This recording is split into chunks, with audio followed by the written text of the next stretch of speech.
Hackquarters, and I would be happy to help you if I can during the hackathon and during your presentations and projects, whatever you have. I think you can comment right now. I see C West. Hello. So, hello, all of you guys. Please just write me any kind of questions that you guys have because I didn't have that much time for today. So, I slapped a lot of my trainings into one blurb. I think they will share the documentation with you after that. Anyway, you will see it on YouTube also. So let's start. Um, First of all, my name is Kaan. You can find me at Sadejaka or at hackquarters.co. You can always reach out to me. Basically, I'm founder of Hackquarters. Hackquarters is a startup accelerator and corporate innovation partner. We've been running the company since 2015. We have a lot of great corporate partners that we've been working with.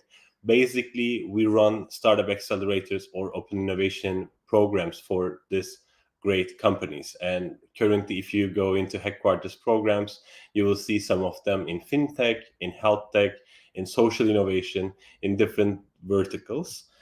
Um, so far, we have graduated roughly 800 startups in our programs. We also have SME programs as well as kind of an economic impact program.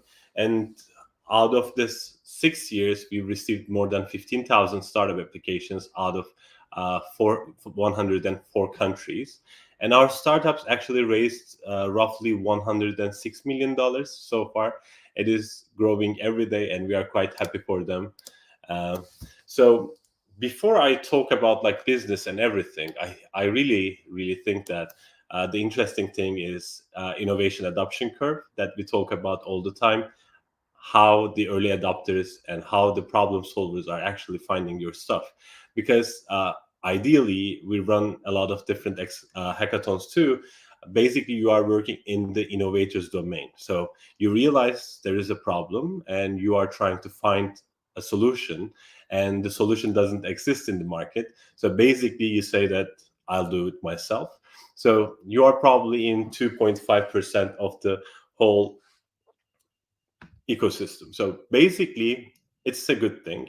But in order for you to make something even larger, you need to move your product to early adopters, early majority, late majority, so you can have actually all of the market. You can think about this in any kind of innovation. You can think about this in smartwatches. So 5 years ago, we had smartwatches, but maybe less than 5% of the population had it. Some people didn't see the value in that, or it wasn't accessible in terms of pricing. Now we are maybe in the early majority, maybe 25% have them on their watches. So I will a little bit talk about this one. Um, so let's start with value. This is something I really want to emphasize on because value is everything. In startups, in projects, we are trying to create value, and it's something different. So before we start, there is something that you need to understand. So we always try to charge a price, and the price is what people pay you, and value is what they get. So I don't know if it's clear to you, but try to be with me on the same page. So basically, whatever your solution is, either you are going to ask a price or you are going to ask people's time. Maybe it's a freemium, but they will see ads. But basically, something that you create is value, and this is where we are going to focus today. So in kind of little bit earlier times, like 20 years ago, 30 years ago, when we talk about like trade or any kind of interactions, we generally had like this mentality. We have the cost of something, then we have profit of something. So if your company is making a lot of profit, which is good for you, it also shows that it is a tougher industry. Not everybody can go in. Maybe it can be pharmaceuticals. And sometimes this profit is slim because a lot of people actually move into your market, and maybe you are in restaurant business. I don't know. But ideally, what I want to talk about this is cost plus profit was the price, right? This is what we talk all the time. And we are going to create value, and we need to know the price because they are kind of correlated. In the new world, what I see as a Starbucks cup, I see a value. And this value can come from like cost and profit, but as a consumer or as a user on your side or as a person who is going to use your product or tool, I see different values in it. So there is taste, there is music, there is seating area, and there is internet quality. So 90% of the time when I'm buying something in Starbucks, it's most probably I need to send an email, maybe I need to work like maybe 30 minutes, and I need a place to stay. So if you want to compete with Starbucks, if you just tell me that you have better coffee, I don't care, because out of this value, maybe 20%, the value that I attain to Starbucks is comes from the taste of the coffee, honestly, because 80%, 50% comes from the other things that value package has been created. So you need to think about your solutions in terms of summation of different parts of your product, and at the end this will be your value. And if your value is larger than your price, everything will work out fine. So let's go into the ideas. And right now, I'm sure that a lot of people have different ideas they are working on. I'm sure that until the hackathon ends, some of you will pivot as well.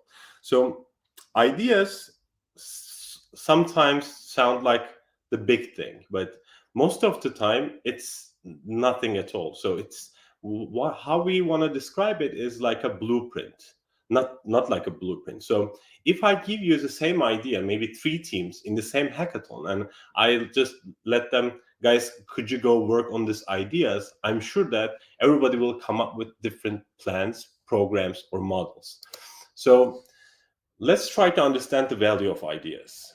I generally ask this question in an engaging environment. So if you want to write it, I would be happy. But have you ever paid for an idea? Our dear audience, is there anyone who paid for an idea? So while I'm waiting, let me just progress a little bit. So basically, the markets are rational, right? We know if you already studied econ, you know the market is rational. So if you have a supply of infinite things, the price of this thing goes to zero.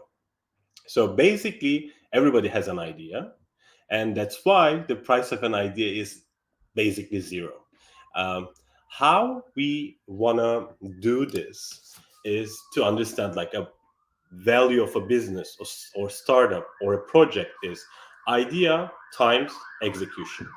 So this is a multiplication, but idea has smaller range of coefficients. Maybe it ranges from -1 to 20, but on the execution side, it might change from $1 in value to $10 million.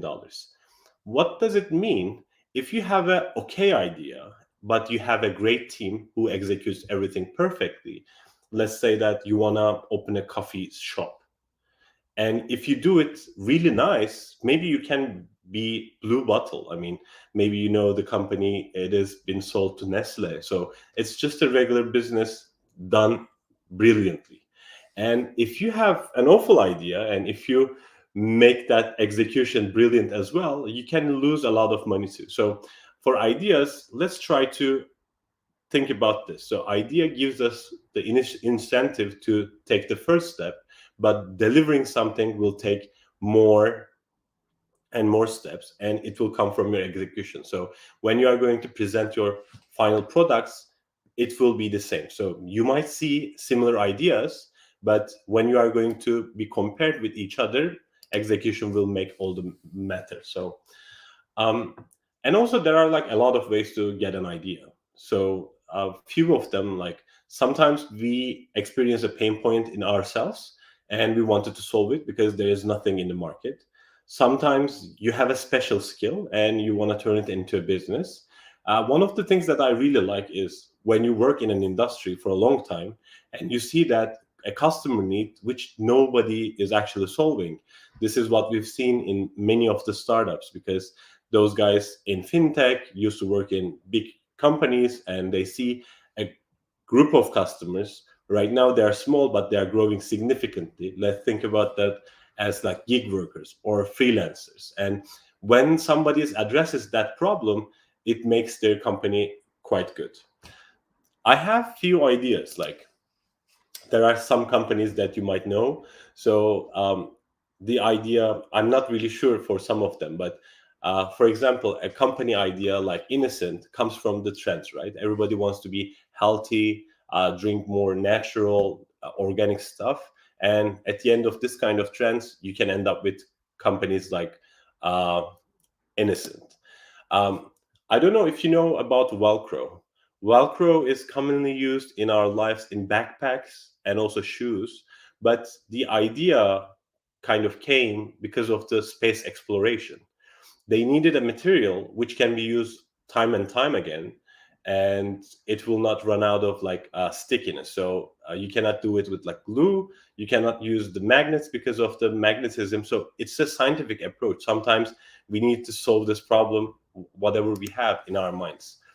Starbucks is an interesting example. Starbucks has a little bit different story, but Schultz, who actually, I think he's this still, he's not running the company, I guess, but basically, they wanted to change Starbucks into coffee places in Europe.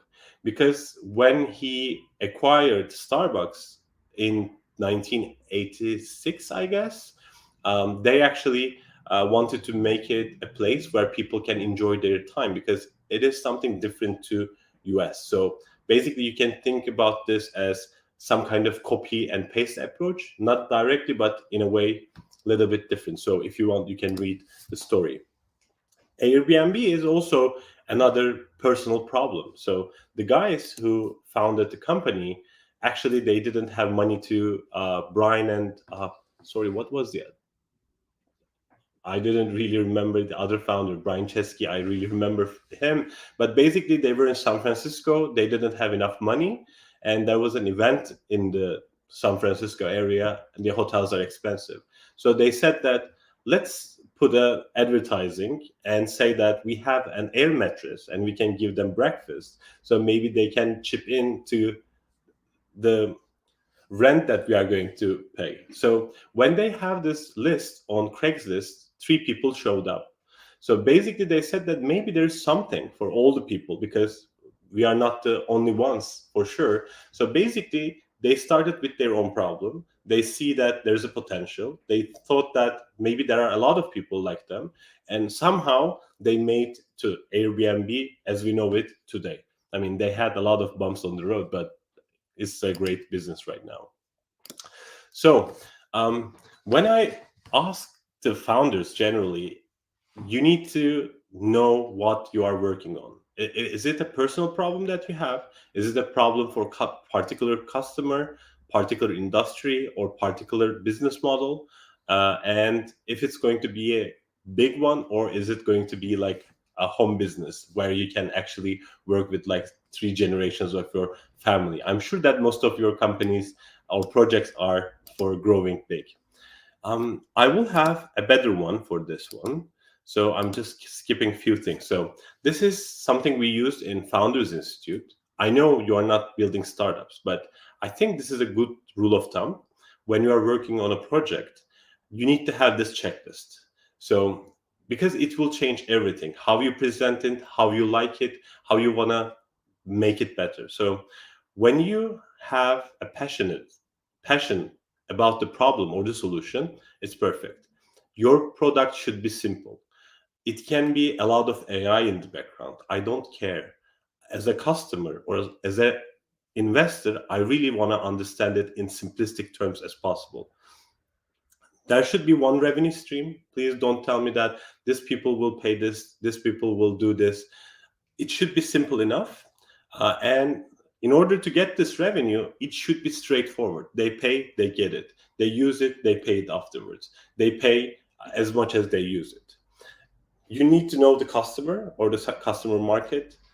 You need to have sufficient large market. So you need to be sure that if it's going to go big, or right now it's going big. The eighth one is quite interesting. We call it secret sauce. So basically, if you have tried to set up a company, maybe like a startup, if you pitch to an investor before, this is what we generally ask. Why you?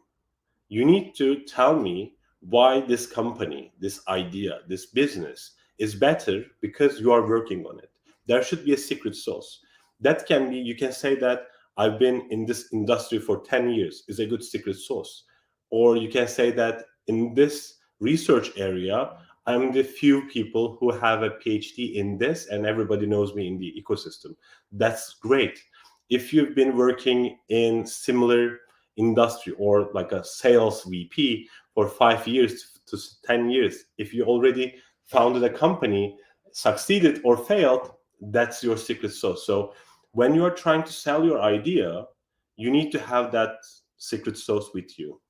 And if you can, try to kill it, but if it still survives, at least mentally, and if you are sharing your idea and you're open to get feedback, I think this checklist is quite nice. So when you have it, just try to understand if there's some kind of complication, try to make them work.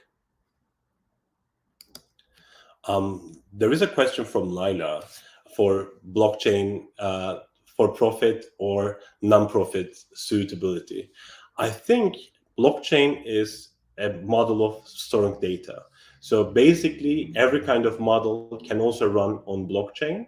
So basically, you can have a lot of profit-based stuff and also non-profit. But the good thing about non-profit is it's always a little bit curious. So if you can apply blockchain, it can bring transparency, so which you can prove that you are actually trying to make some good out of it instead of money only. So for nonprofit, I'm not really happy with the term with nonprofit because I like impact companies or impact startups. Yes, I know the idea is not to maximize the profit per se, but any organization should be sustainable with enough profit or income. So you should keep that in mind all the time. But it is really good for impact models because everybody can trust each other, because the blockchain is quite transparent, unchangeable in few cases, and also everybody can see it all the time, like in one ledger. So we talk about lean startup. I'm sure that all of you heard the term, at least, lean startup. And if you haven't read the book, I definitely suggest you do it. So in lean startup, the idea is to de-risk your plans, because I mentioned, like, even doing a traditional business, if you are going to open a coffee store, you have a lot of risks, right? Maybe you cannot do the coffee well, maybe your pricing won't work, maybe this neighborhood not really good. So for traditional businesses, most of the people have a lot of gut inside, because you've been living in this neighborhood and you know that a lot of people are interested in getting that kind of coffee. So you are kind of de-risking it in your mind. But when you are doing a startup, it's a little bit different. But you have um, a lot of assumptions from the start. So ideally, what we want to do to run this cycle as much as possible. So you come up with an idea. You say that I will create a blockchain for agriculture people who are building their own crops, so they can actually prove that this is like organic and this is the supply chain that we are using. So when you have that kind of an idea, even before building the blockchain, you need to validate if somebody is interested in or not. So when we say build, maybe you can show a one page, maybe PowerPoint, or maybe a landing page, which is the simplest way to show something. Then you measure. So what you can measure is, maybe you can put it online and see how many people are converting. There is nothing in the behind yet. You just need to understand if you can show this to 1,000 people, if 5 people are going to click or not. If nobody is going to click, it really doesn't matter if you build a huge code, spent like 2 months of 2 engineers' time. So basically, we need to break down all of our small assumptions and try to validate it in different ways. And in this part, we come to MVPs, right? I'm sure that in hackathon you are planning to show something, and we have few different layers. I don't know if you are familiar with Maslow's uh, hierarchy of needs. So basically, in a company, the best thing is it should be feasible, right? You can actually do it, like engineering wise, financial wise, it should be feasible. Then it should be valuable for people you are serving this product. They believe that there is a value. On top of it, it should be usable, so people will can use it as easy as possible, and it should be delightful. When people use it, they actually should enjoy it. Generally, in hackathons, what we see in terms of MVPs, you basically try to show that engineeringly it is feasible. But this is not a good slice. As a jury member, as an investor, I want to see that smaller percentages of each of the slices, because nearly everything in the world is feasible. Some of the projects actually prove valuability, even less is usable, and nearly nothing is delightful in this kind of projects because it takes time.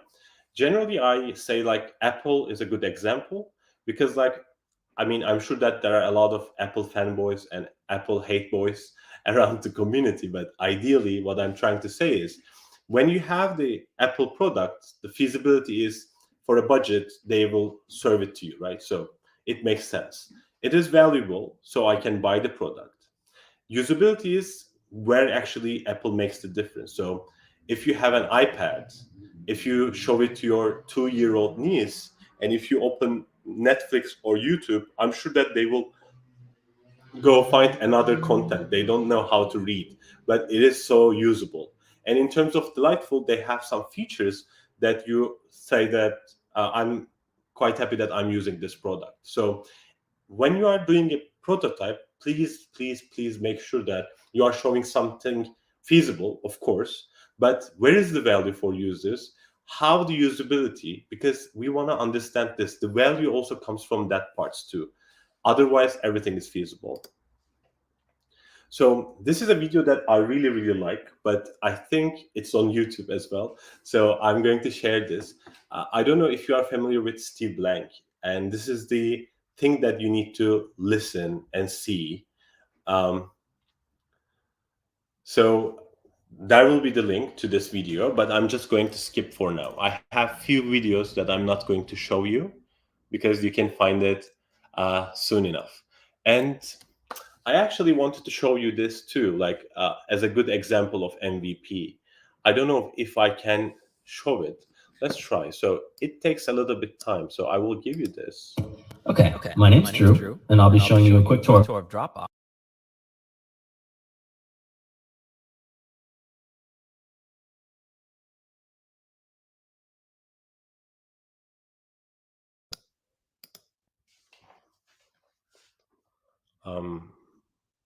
Something's happening with the video. Maybe it's like YouTubeception. So let me just skip for this one as well. And again, like, of course, you will get the video links. But I wanted to show you an early video of Dropbox. I'm sure that everybody is familiar with Dropbox, and this was Drew's one of the initial videos. So basically, they are showing people how Dropbox will work, but on the backend side, there is no code. And when they put this video, I think on Hacker News, they received a lot of, we all read it. They received thousands of people saying that I want to use this product, but there wasn't any product at the moment. And they showed this interest to their investors to build what they want to build, because at the time it was even harder, because right now you have a lot of cloud resources, you have a lot of open frameworks which you can deliver something quite quickly, even in a hackathon, honestly. Cool. So after that, so what we thought about is there is value, there is price. What we are going to provide should be valuable. And how we are going to show this is with lean methodology. What we are going to do this is step by step. We are trying to make sure that it will work. And then we have the MVP itself, what we are going to show to people. After the MVP, we need to talk about business, right? It is sometimes really simple, sometimes it's really hard. But we in entrepreneurship talk a lot about canvases. We talk about persona canvases, we talk about business model canvases, lean canvases.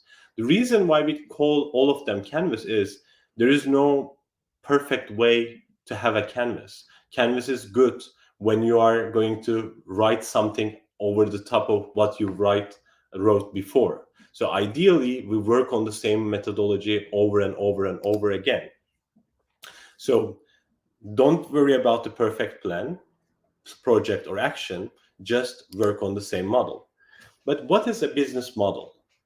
Basically, business model describes how you are creating the value, how you are delivering this value to your users or clients, then how you are capturing the return of this value. Sometimes you can get paid in dollars, or you can actually get your return in time, or you can get your return in likes on Instagram. That's however you want to decide. But basically, you need to think about how I'm creating it, how I'm sending it, and in return, what I'm getting. And if it's going to happen all by himself all the time. So how does business work? So some people demand something like, I want to listen to music. And for that, some people say that, okay, we can make you listen music at convenience as you want. And even if we don't have anything in mind, we still have to have some kind of a budget or price in for our desire. And this is, let's say, $2. And if a company can provide it less than the price of what we have, there is a business, right? This is what we talked about. This is the value I have in mind. And this is not price, of course. And this is the price for the tool. But if you cannot make it less than what I'm having the value for this product, there won't be any business. It might sound stupid, but this is the really core of everything. So generally, when I do more interactive sessions, what I try to do is, let me just ask. I mean, I will give you some time. So you can pay money to Google, right? If you're a company, you can run your emails over Google, and you pay for Google for Business, which is great, which is what we do at Hackquarters as well. But as a user, you don't pay it unless you buy like Drive, storage space, etc. So basically, nobody pays for Google. You just go there and search. And let's think about this. What is the value of Google for us? And what is the price they are asking from us? When I ask this question, what I basically say that, okay, Sundar called me, the CEO of Google. He's saying that for last 25 years, you paid nothing us, and we are planning to turn off Google search. I'm just going to keep it if and only if you start to pay $1 per month. When I ask this question, how much money that you will pay, we start with generally like $1, and nearly everybody in the audience says that I will pay up to like $3, $4 for sure. Do you guys also pay if Google says that if you are not going to pay, we are going to close Google search? I cannot even imagine my life. I used to work in Yandex. I don't know if you guys know Yandex. It's one of the competitors. But I mean, today, if Google leaves my life, it will be tough. So my question is, if Google says that you need to pay $1, would you pay? Melody said, I would pay. This is what I imagine. I honestly think that 80% of you would pay, by the way. Just waiting for a few more answers. What happens is, at least for the value, I see that people go up to like $3. Then we go to like 60%. Those people go to like $5. And I see like some people go up to like 9.99 per month. So it's incredible. Even if they're not asking for a price, they have the value. One of the things that I try to teach the startups in our programs is, who would cry if your company dies? This is the overall value if you don't really even see the monetization happening. Because if nobody cares, you don't create a value so significant that your company can become a business or become sustainable. So you need to think about this. The value is something you cannot change in the receiver's mind, but you can always ask for a different price. It should be less than the value that you provide. And also, there are like hundreds of business models. I'm not going to even talk to you. Like, there is a list, a really boring slide, but there are like bait and hook model. Bait and hook model is what we generally call, like, if you buy the printer, I mean, we will, if you buy the cartridges for a printer, we will give you printer for free. Or if you buy, let's say, 400 capsules of Nespresso, we will give you a Nespresso product. This kind of models, when they sell something, they will give you something because you need to be in their economy. There is freemium that all of you know, I'm sure, for a fact, and it is what we use with Google as well. Like, we are freemium users. Because we don't pay, we see some ads in return. If you don't pay to Spotify, you have something. In some platforms, freemium enables you to use it so much. Maybe you can search 20 people on LinkedIn. Then it says that, easy, you have already finished your quota, so you need to wait. If you don't want to wait, you can give me money. Or in the games, mobile games, most of them have this. And if you don't pay, you see a lot of I was just I'm sorry, reading Tippy's comment, which is definitely right. I mean, this is the idea. You want to keep your customers as long as possible. In order to make sure that it will happen, you give whatever you need to give. It's a long time thing. There was something we always called like customer data monetization. I don't see a lot of startups can do it because data is everywhere. You need to have something in particular, but the boring slide is this one. So there are like 50 different business models. You will know and understand, because business model is not for technology. Technology is something that we play on, but you need to understand these business models. Most of them existed like for 1,000 years. So franchise model. What is a franchise model? You create something and some people want to run it for themselves. You say that, okay, perfect, but you need to pay me some money in return. Or let's just go to something, direct sales, what we do most of the time. Affiliate marketing. Sometimes we don't charge anyone, but for example, we get consumer products. And if consumer products are being sold from our platform, or let's say that if you come to Hackquarters, if you see our perks, if you go to AWS, clicking on Hackquarters, I might earn money. We are not earning money, but you can see so many different pyramid scheme is a business model as well. It's not that sustainable, but it's definitely something that we've seen, because pyramid scheme is ideally not just pyramid scheme. We've seen a lot of cosmetic brands did the similar things, like with ambassadors, with people on land, because at the times were tough when we hadn't really have the technology. We needed a lot of people in different places. So this is kind of started like this. If your universe is limited, then it becomes the pyramid scheme business, but it can actually work too. So maybe you would like to just read and think about this kind of stuff, right? Yeah, network effect is a part of pyramid scheme and also blockchain business model. I mean, blockchain is the technology itself. So business model is whatever you put on top of it. So this model works in every industry, in every kind of technology. Sometimes it is much easier to do it. For example, like aggregators were the earlier tech companies that we had, because this is how internet started. So we didn't have proper finding places. So we've seen a lot of companies just aggregating the products. They didn't own the product, they didn't have it, but maybe just to compare them. And when you click, they made money. We had those kind of business models as well. And you can actually put 1 or 2 or 3 business models together. Sometimes it's tough to do it, but basically these are generally all business models that we've been using all over the world. Honestly, I don't want to talk about lean startup or business model canvas. I mean, I'm sure that you already seen it. I can send you another training of mine if you want, but there is a good video from Strategizer, I guess, that I put here.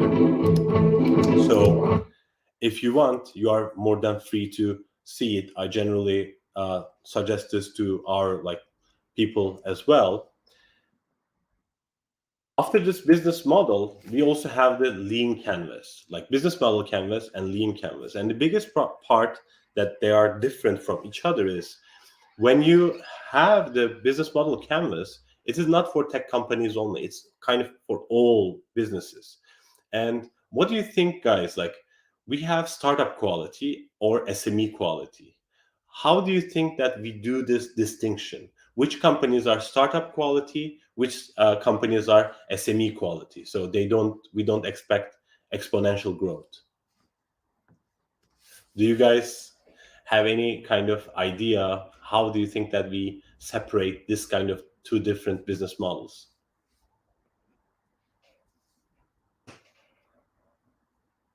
So basically, if we are doing a new product, SME is small, medium enterprises, like small companies that you start. If you are running a coffee shop, most probably you are an SME, Zan. So basically what we say is, if you are bringing a new product, a new service, or new audience, because the reason is you don't know if it's going to be demanded exponentially or not. If you are going to open a new coffee shop in the same street, you know kind of where it will go, right? Because you have a lot of companies in that domain. So basically you can start your business modeling. But if you tell me that you are opening a decaf coffee store, it might be a new product. And since it wasn't in the market yet, it might actually have a huge demand.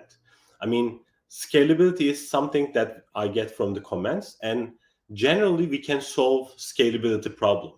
It's all about feasibility, because if you can show a huge demand, you will receive so much money, and you will create the scalability in terms of the product.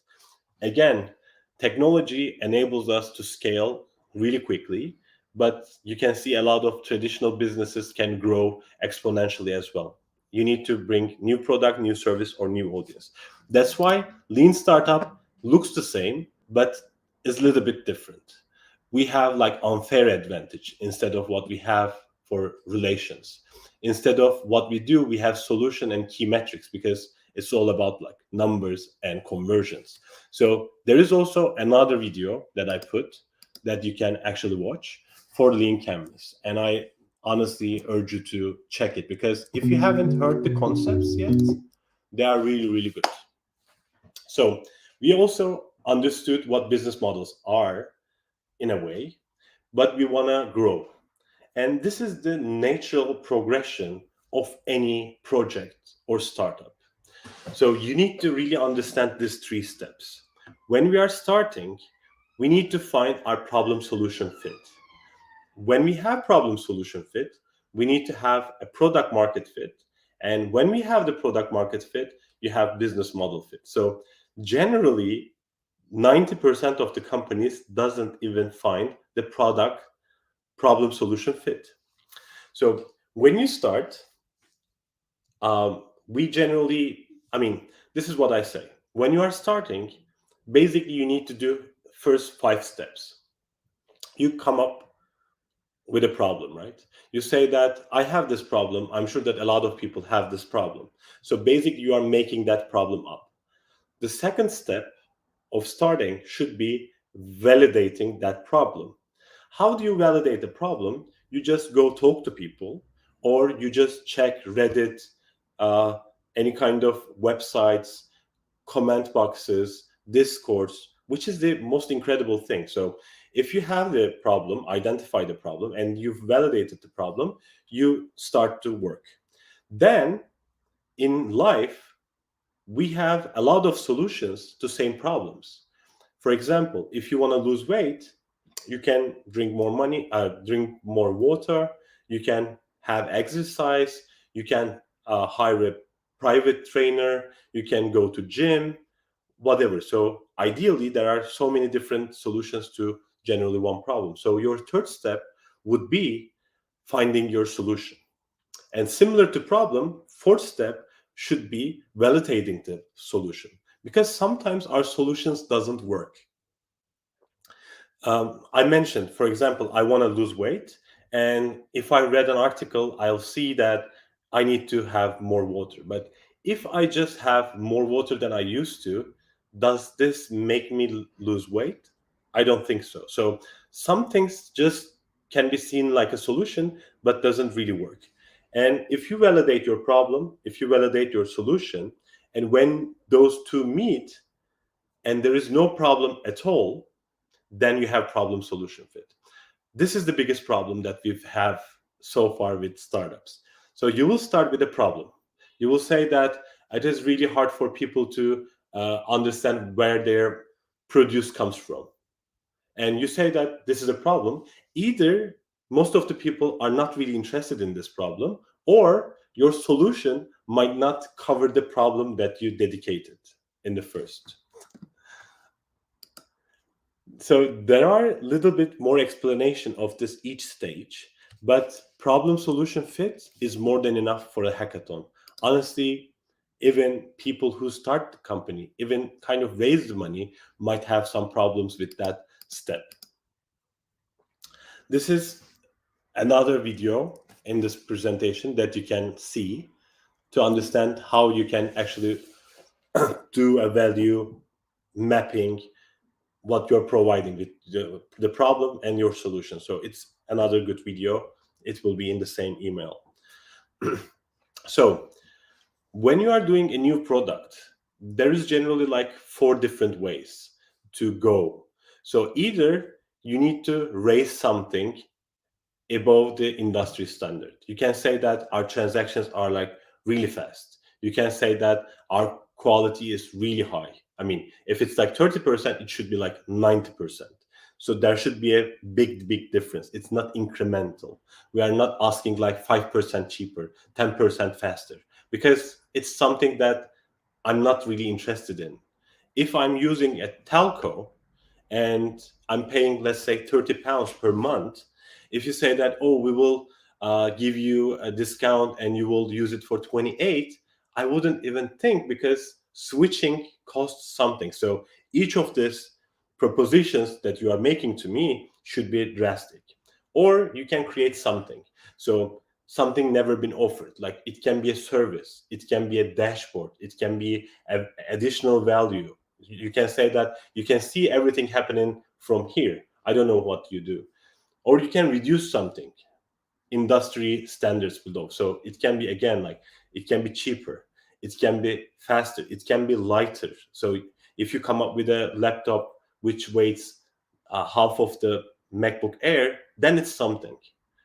Or you can eliminate things in the market that people doesn't really like. So if you approach to old problems in that perspective and make significant changes, it will put your program, product, or project in the radar of other people. Let me just check your things. Okay, so Amir asked for the regulation, and let's talk. I think I will finish in like 10 minutes, and we will talk about the other questions. I would be happy to. I mean, if I could have just seen your faces and talk to you personally, I would even love that very much. And this is the last part that we have. So we talked about these things, right? The value, the price, the idea, how to put it on a map, how to structure it, how to kind of have an MVP. But even if we have a lot of business models and a lot of experience, we have common pitfalls. So this is what I really like to talk about. Uh, Ideally, the top reasons why startups fail. This is what I mentioned. Nobody cares. Like 42% is not really interested in your solution because they don't have the problem. That's why, please, in the first one, problem solution fit, you should validate your problem first, because 42% of people doesn't really happen. Running out of cash, I mean, you can think about this if you don't raise enough money, but running out of cash generally happens with mismanaging resources. So if you want to put things that you don't have yet, if you want to hire a designer when you don't need it, if you want to have a salesperson when you don't have a product, that's why you run out of cash. The right team comes the third. Uh, Outcompeted is like 90%. It's 1 in 5, but I think that should be okay, right? Pricing is there as well, but at the end, the failure to pivot, legal challenges, those kind of things are really less and less seen in the startup. So if you want to focus on few things, make sure that you are solving a real problem. Secondly, you are trying to build a model before you run out of cash, where you can actually get the money as much as quick as possible, and you need to have the right team. So these three things should cover most of your failure scenarios. So let's talk about the other reasons why companies fail. So most of the time when we start, we don't know when is the success going to happen. When you don't have the success KPIs, you don't know if you are going to right direction or not. So this is a big thing. So you need to have a methodology, experimentation set when you are starting. Those things will change, by the way. I mean, don't think to be perfect. But for example, if I'm going to set up a website, I will start with, okay, so if I can bring 100 organic people in the first week, that's a success. If you put this, then it's easier to measure and you understand where you are actually losing of things. So you need to have KPIs and breakdowns of where you want to go. Um, Marketing to everyone is one of the things I also see quite commonly. Everybody, especially trying to pitch to an investor, want to sound fancy, saying like everybody will use our product. It's not going to happen, and it is not realistic, and it shouldn't be the way. I mean, Apple is, I think, like 15% of the market, and it's the biggest company in the world. So you don't really need everyone at the end of the day. Still, so if you don't have a focused idea of who your customer is, if you are telling me vague things, I don't believe in you. So whatever you do, you need to have your client in your mind. So you will say that, okay, my client is from this geography, this studied this schools, have this much of disposable income. If you know your clients, ideally, if you come to me and say that, hey, Khan, we started a company and we have 100 people who likes us very much, I would be more happy if you just tell me that we created a product nobody is using right now, but we will have 100 million users. Because in the second one, there are a lot of hallucinations. On the first one, we see the traction. Every company starts with one client. And out of this one client, some companies go to billions of clients, some goes to zero. So I would be happy to see that you know how to sell, how to know your clients and see it.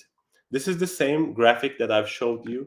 This is a really great book because most of the time innovations happen in this scale. So a lot of geek people are interested in using these things, but when you are trying to um, mainstream your solution, it generally breaks out somewhere here and you just go bankrupt. If you can go to this, to larger parts of the solution, then everything is good on you. Local maximum is another thing. So you start with an idea, right? You say that, oh, I'm going to provide a platform for people who want to leave their cats at home, like cat sitter platform. So you might have some kind of success, but you need to understand that this problem is a little bit larger. So it's not about cats. It's maybe even not about dogs as well. It's like planting. It's the idea is people move or people travel and they still have jobs to be fixed in their houses. It could have been even like maybe getting deliveries or something. So I'm not saying that you need to think it in the first day. Just start with the best problem that you find, solve it, but you need to find out if there are more opportunities around this maximums. So you need to try to understand if you can find a larger hill. How you do it is, this is on your canvas. Basically, you change your customer segment, you change your value proposition, you change your pricing. This is what we do. You just play it around, and this also comes with pricing most of the time. I don't know if you guys have SaaS businesses, if you've tried. Most of our SaaS business founders have this pricing issue. They say that this is a new product, we don't have any competitors, we don't know how to price it. So the best advice we give them is start with somewhere. Let's say that you have Netflix, right? You start at $12.99, and 1,000 customers in. If you believe that you can actually increase it a little bit more, just keep the old customers, then try $13.99. If you had like 1,000 visitors and you used to have 100 of them paying customers, conversion, you need to check what happens when you increase your price. If it's $13 and out of this 1,000 you still have like 95 people, you are much more better than the old one. So this is what you do. You do incremental increases, and in different places. You can think that we used to do B2B, let's try B2C. We can increase the price, we can decrease the cost, we can change the partner. So you do a lot of different experimentation to find this maximum. I don't know if you are familiar with customer development concept. The video that I've shown you, which you cannot see, you haven't seen yet, from Steve Blank, is the great example. You need to know your customers. Your mantra should be, you are not the user, so you shouldn't make the product calls by yourself, because generally engineering background founders likes to code and they don't want to talk to people because it's sometimes anxious, creates anxiety, sometimes time consuming. You need to deal with like stupid people as well. But if you are not going to pay all the revenue to your company, you need to talk to your customers. And this is the part that I really like. So I'm sure that we are agreeing on this, right? If you talk more people, you will learn less insight after a while. If you talk to, like, let's say 10 university students in Germany, then 11th will be, you will start to expect what their problems are. So this graph showed this. The curve is right, but there is only one really exact correct place, which is if you don't talk to anyone, you have zero insights. Zero. So you need starting talking to people. What are their problems? What are they expecting? What are they willing to pay? No unfair advantage story is in the secret sauce. It's a similar thing. If you don't have the experience, if you don't have the resources, if you don't have the capabilities, which means that you need to have more tear, sweat, and blood, which is you need to spend more time, sometimes more people, sometimes more money. So if we have two different founders, one coming from the same industry, the other one is not, basically the first one will call maybe 10 potential clients, and since they know them, they will have the meetings first. In order for you to get this 10 clients, maybe you need to knock 100 doors, and this is more sweat blood and tear. It is always good. Like I showed you like 10 list of 10 checklists, the good startups. If you know the domain, if you know the industry, if you think that there is a significant change happening, and if you see a lot of people already have some problems that nobody is taking care of, and if you are in between of those three things, you are in the most lucky spot in innovation as you can be. Weak value proposal, this is what we talk, right? Because you can change the price, but you cannot change the value is something which is perceived by the buyers. So in this part we call them vitamins or painkillers. Most of the startups that we have are vitamins, and let me just talk about the analogy. So let's say that vitamins are $1, painkillers are $1. If you don't have any problem today, if you have $1 in your pocket, you can buy vitamin. But if tomorrow you will have a headache and you have $1 in your pocket, they are going to buy painkillers. So painkiller business models always work. Vitamins, if everything goes right, it will work. We've seen this. For example, this energy drinks, sports drinks. Maybe you know them like Gatorade, Powerade. In 2008 crisis, when people didn't have the money, those sales dropped. They didn't move to competitors. They didn't move to cheaper options. They basically people started drinking tap water, like plain still water, because ideally, if you don't have the money to spend on extra fancy water at the end, you're a vitamin. So how can you understand it? So even talking to yourself, if you are saying that my clients should buy it, means that it's a vitamin, because they should, but most of the time they won't, because if they are going to buy it, there might be a value.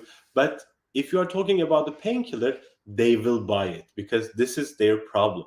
If they cannot buy it, what they are having right now is unbearable. So it is quite understanding right now. Not enough runway. We also showed it in one of the reasons why companies fail.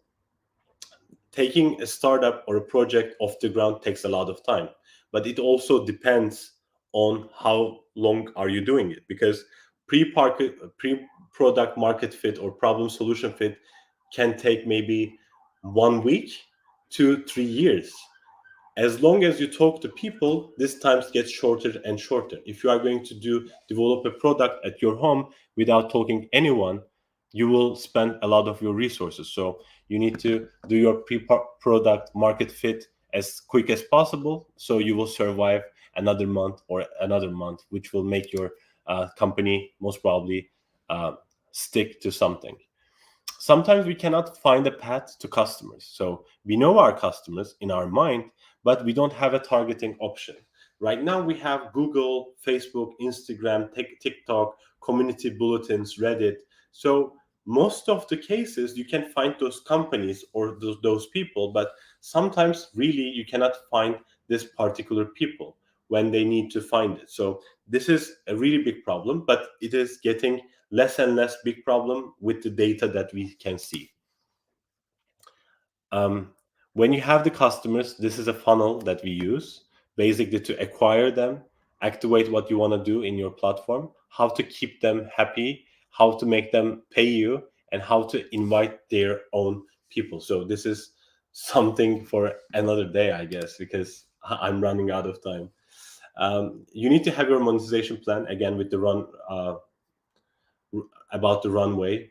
In 2012-13, we've seen a lot of ideas raising money, because at the time nobody were interested in if this product can be delivered or to be sold. So it was quite easy. But especially in Europe right now, if you are going to deliver something as a product or project, you need to have a monetization plan. If you don't make money or you cannot prove that you can make money, your life is going to be hard and hard.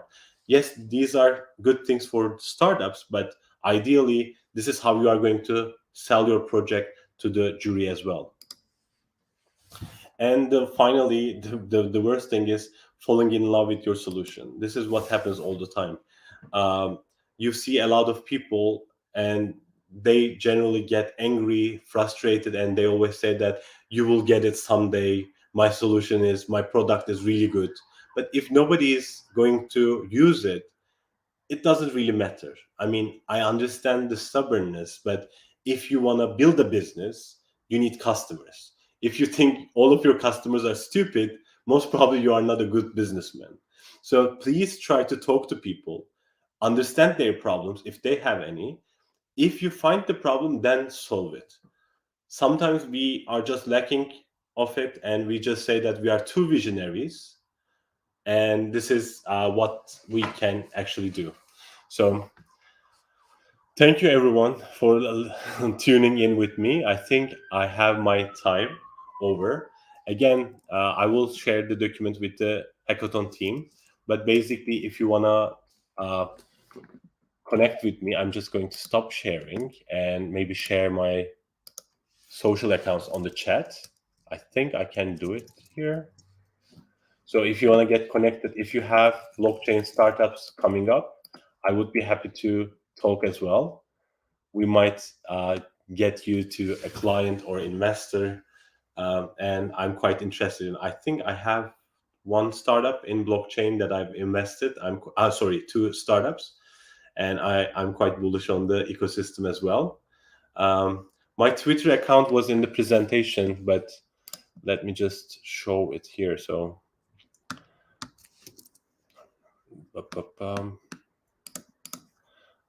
I don't know what happens when you scan the QR code. I will show you something. Yeah.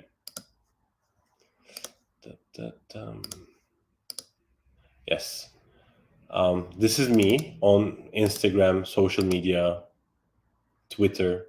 I think this is a onboarding form that I have for myself. Let me just also check where does it takes us. Cool, it works, I guess. So just check Hackquarters if you think that there is a value in you just to meet with us, if you are planning to work with some of our clients, because this is what we do. Thank you very much. For the hackathon questions, maybe our friends might help. I'm not the one to talk honestly for this one, but I really enjoyed it, guys. Thank you very much.